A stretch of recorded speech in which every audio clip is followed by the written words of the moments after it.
सास बनने की ट्रेनिंग।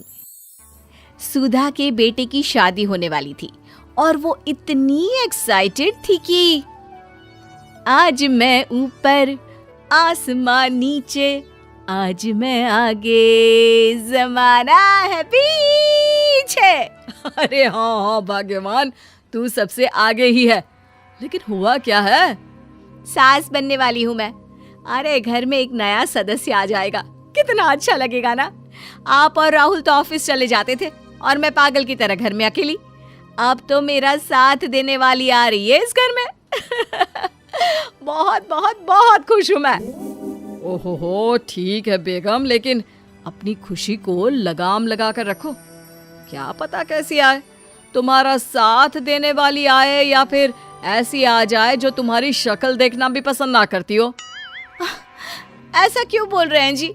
शुभ नहीं बोल सकते तो अशुभ तो ना बोले। अच्छा जल्दी से तैयार हो जाओ, चांदनी चौक जाना है शादी की शॉपिंग के लिए।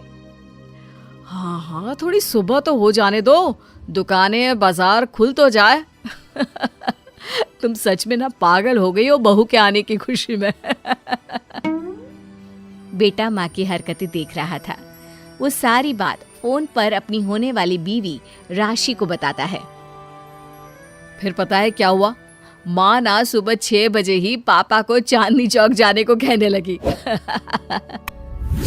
दूसरी तरफ राशि कहती है, अरे वाह, ये तो बहुत अच्छी बात है ना। सास इतना सोचने वाली मिल रही है, और क्या चाहिए। मैंने भी सोचा है मम्मी जी के साथ बहुत प्यार से रहूंगी, उनका ख्याल रखूंगी और प्यार करूंगी। राहुल भी खुश था। लेकिन बाजार में सुधा जी और उनके पति को एक अजीब सी दुकान दिखती है जिसके बाहर लिखा होता है, हमारे यहाँ सास बनने की ट्रेनिंग दी जाती है। ये देखिए जरा, लग रहा है आजकल के लोगों को कोई काम नहीं है। अरे सास बनने की भी ट्रेनिंग होती है क्या? दुकान के सामने एक पिंजरा था, उसमें एक तोता बंद था। सुधा की बात सुनकर तोता बोल पड़ता है, अरे नादान औरत, अगर सास सही तो पूरा घर सही रहता है, परिवार बंधा रहता है और आने वाली जनरेशन संस्कारी होती है। लेकिन तू क्या समझेगी? जा जा आगे जा। ओए, तोते बड़ा बोल रहा है, क्यों आगे जाऊं? मैं नहीं जा रही। देखा देखा, तेरे जैसी औरत को तो सास बनने की ट्रेनिंग लेनी ही चाहिए। निकाल 1000 रुपये और जान दर, नहीं तो पूरी जिंदगी रोती रहेगी। सुधा को तोते की बात में दम लगता है। ए जी, निकालो ना जरा 1000 रुपए। अरे पागल हो क्या? जानवर की बात में आ रही हो? किस पागल आदमी की सुन रही हो, जिसे ये भी नहीं पता कि तोता जानवर नहीं पक्षी होता है। चलो निकालो 1000 रुपये और अंदर जाकर सास के रूप में जीवन को सफल कर लो। हाँ जी, बात तो ये सही बोल रहा है। कहाँ मैं आपकी बात में आ रही हूँ? मैं तो अंदर जा रही हूँ, 1000 रुपये दीजिए। पति क्या करता, बीवी की आज्ञा सर आंखों पर। लेकिन जैसे ही सुधा अंदर जाती है, सामने कई औरतें पहले से ही बैठी होती हैं। मेरी पहली बहू के वक्त मैंने इतना नहीं सोचा था, और आज वो मेरे सर पर चढ़कर नाचती है। गुरुजी, कोई उपाय बताए। तभी गुरु की नजर सुधा पर पड़ती है और वो आंखें बंद कर लेता है। तू पहले भी मेरी दुकान के सामने से होकर गई थी ना, तब क्यों नहीं आई? औरत जो कि गुरु के साथ मिली हुई थी। महाराज, तब पता नहीं था कि सच में सास बनने की भी ट्रेनिंग लेनी होती है। लगा था घर में कोई सदस्य आ रहा है जो सारा दिन मेरे साथ रहेगी, लेकिन ऐसा तो कुछ भी नहीं हुआ गुरुजी। चल फिर पैकेज लेकर 20,000 वाला कल से आ जाना। जी महाराज, गुरुजी की जय हो। वो औरत भी सुधा को देखती है और कहती है, सही जगह आई हो बहन। 10-20 हजार का मुंह नहीं देखना भाई, बस घर बस जाए तो सोचो गंगा नहा ली। बहुत कमा लेंगे अगर परिवार एक रहा, नहीं तो बुढ़ापा वृद्धाश्रम में बिताओ। सुधा डर जाती है।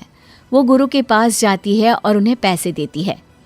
देखो, एक मंत्र गांठ बांध लो कि कभी भी बहू को बेटी ना समझना। जितना दबाकर पहले दिन से रखोगी, धीरे धीरे प्यार दोगी तो मान रखेगी, नहीं तो। ना जी ना गुरुजी, समझ गई। अरे भला हो भगवान का जो आपसे मिला दिया, नहीं तो मैं। हाँ हाँ, आगे बढ़ते जाए, पीछे और भी लोग हैं, सबको मौका दे। सुधा घर आ जाती है। राशि शादी करके घर आती है तो दिमाग में सास की वही छवि होती है जो राहुल ने दिखाई थी। देखो राशि, मैंने काम वाली हटा दी है। वो क्या है ना, 2000 महीने लेती थी, यानी कि 24,000 साल का, और 5 साल में उसे जोड़ो तो 1,20,000 रुपए। माँ जी, और 10 साल जोड़े तो? तभी राहुल आ जाता है। अरे बस बस, इतना मत जोड़ो, फिलहाल भूख लगी है, कुछ खाने को दो। अरे पर बर्तन तो गंदे हैं ना, काम वाली तो आई नहीं, फिर बर्तन कौन धोएगा? अरे कौन धोएगा मतलब? तू धोएगी? मैं? ठीक है, मैं धो लेती हूँ। धो कर देती हूँ, आप खाना बना ले। अरे खाना भी तू ही बनाएगी? ये क्या बात होती है माँ, क्या हो गया तुझे? कल तक तो कुछ और ही बोल रही थी। लेकिन सुधा का व्यवहार सुधरने का नाम ही नहीं ले रहा था। बहू और बेटा ससुर से बात करते हैं। पिताजी, क्या हो गया है माँ जी को? वो क्यों ऐसे व्यवहार कर रही है जैसे मैं कोई नौकरानी हूँ? पिता क्या करता, बता देता है सारी कहानी कि कैसे सास का दिमाग एक गुरुजी ने खराब किया है। सास बनने की ट्रेनिंग? तो मामला ये है, वही मैं कहूँ, कहाँ तो माँ बहू का इंतजार ऐसे कर रही थी मानो साक्षात कोई देवी आने वाली है, लेकिन व्यवहार नौकरानी जैसा। देखिए माँ बुरी नहीं है, बस किसी ने उनका दिमाग खराब कर दिया है। तो ऐसे में मेरे पास एक आइडिया है। बहू फुसुर फुसुर करके पति और ससुर से बात करती है। अगले दिन बहू सास के सामने कहती है, अच्छा मैं जा रही हूँ, मेरी क्लास है। ये बोलकर बहू निकल जाती है। ये कौन सी क्लास करने जा रही है? पढ़ाई तो खत्म हो गई थी इसकी। अरे माँ, दरअसल वो ये सोचकर आई थी कि तुम माँ जैसी होगी, लेकिन यहाँ तुम तो तुर्रम खां बन गई हो। तो वो किसी बहू बनने की ट्रेनिंग वाली क्लास में गई है। ये बोलकर बेटा बाप की ओर देखता है और आंख मार देता है। हाँ हाँ, वो तो तुम्हारी माँ ने भी सास बनने की ट्रेनिंग ली है बेटा। पहले का जमाना और था भाई, कि भोले मन से रिश्ते शुरू किए जाते थे। अब तो नई लड़की घर आते ही नौकरानी हटा देते हैं। बताओ, पिछले 25 साल से वो नौकरानी काम कर रही थी, तब तो कोई हिसाब किताब नहीं हुआ। अरे पापा, आप भी माँ को बोल रहे हैं? अरे माना, वो माँ समझ कर आई, घर में खुशहाली रखने के लिए हमेशा आप लोगों के साथ उठती बैठती, माँ को कभी जवाब नहीं दिया। लेकिन माँ की क्या गलती? अरे दादी ने भी तो ऐसा ही किया होगा ना माँ के साथ, तभी तो माँ अपनी बहू के साथ ऐसा कर रही है। नहीं, वो तो बहुत अच्छी थी। मेरे आने के बाद तो उन्होंने खाना बनाने वाली भी रख ली थी।